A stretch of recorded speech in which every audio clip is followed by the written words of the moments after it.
Praise the Lord. Hallelujah. ദൈവത്തിൻ്റെ പുനഃനാമത്തിന് നന്ദിയോടെ സ്തോത്രം ചെയ്യുന്നു, സ്തുതിക്കുന്നു. ഹല്ലേലൂയ. പുതിയ പ്രഭാതം നിങ്ങളോടൊപ്പം അല്പസമയം ഹല്ലേലൂയ ദൈവത്തിൻ്റെ വചനവുമായി നിൽക്കുവാൻ ദൈവം എൻ്റെ ജീവിതത്തിൽ ഒരുക്കി തന്ന നല്ല സമയത്തിനായി ഞാൻ ദൈവത്തെ സ്തുതിക്കുക. ഹല്ലേലൂയ.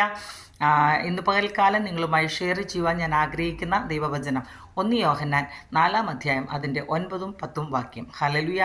ദൈവം തൻ്റെ ഏകജാതനായ പുത്രനെ നാം അവനാൽ ജീവിക്കേണ്ടതിന് ഹല്ലേലൂയ ലോകത്തിലേക്ക് അയച്ചു എന്നുള്ളതിനാൽ ദൈവത്തിന് നമ്മോടുള്ള സ്നേഹം പ്രത്യക്ഷമായി. നാം ദൈവത്തെ സ്നേഹിച്ചതല്ല, അവൻ നമ്മെ സ്നേഹിച്ചു തൻ്റെ പുത്രനെ നമ്മുടെ പാപങ്ങൾക്ക് പ്രായശ്ചിത്തമാകുവാൻ അയച്ചത് തന്നെ സാക്ഷാൽ സ്നേഹമാകുന്നു. ഹല്ലേലൂയ. ദൈവത്തിൻ്റെ സ്നേഹം എത്ര മാത്രമാണെന്ന് ആ കാൽവരി ക്രൂശിൽ നമ്മൾ കണ്ടതാ. ഹല്ലേലൂയ. സ്വന്തം പുത്രനെ ആദരിക്കാതെ ഹല്ലേലൂയ നമുക്ക് വേണ്ടി ഈ ഭൂമിയിലേക്ക് തൻ്റെ പുത്രനെ അയച്ച് ഹല്ലേലൂയ നമ്മുടെ പാപങ്ങൾക്ക് പ്രായശ്ചിത്തമായി തൻ്റെ അവസാനത്തെ തുള്ളി വരെയും ഹല്ലേലൂയ അവസാനത്തെ തുള്ളിച്ചോര വരെയും നമുക്ക് വേണ്ടി കാൽവരി ക്രൂശിൽ ചൊരിഞ്ഞ നമ്മുടെ ദൈവത്തെ നമുക്ക് സ്നേഹിക്കാം. പ്രിയപ്പെട്ടവരെ, ഹല്ലേലൂയ. നമ്മൾ അവനെ സ്നേഹിച്ചതല്ല, നമ്മെ അവൻ സ്നേഹിച്ചതുകൊണ്ടാണ് തൻ്റെ പുത്രനെ ഈ ലോകത്തിലേക്ക് അയച്ചതും നമ്മുടെ പാപത്തിന് പ്രായശ്ചിത്തമായതും. ഹല്ലേലൂയ. ആ ക്രൂശിനെ നമുക്ക് ധ്യാനിക്കാം. ഹല്ലേലൂയ. ആ ദൈവത്തോടുള്ള സ്നേഹം നമുക്ക് മുറുകെ പിടിക്കാം.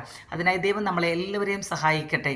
നിത്യമാം സ്നേഹത്തിനാഴമുയരവും നീളവും വീതിയും ആരാഞ്ഞിടാം.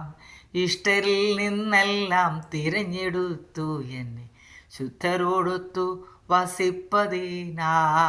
ഹല്ലേലൂയ.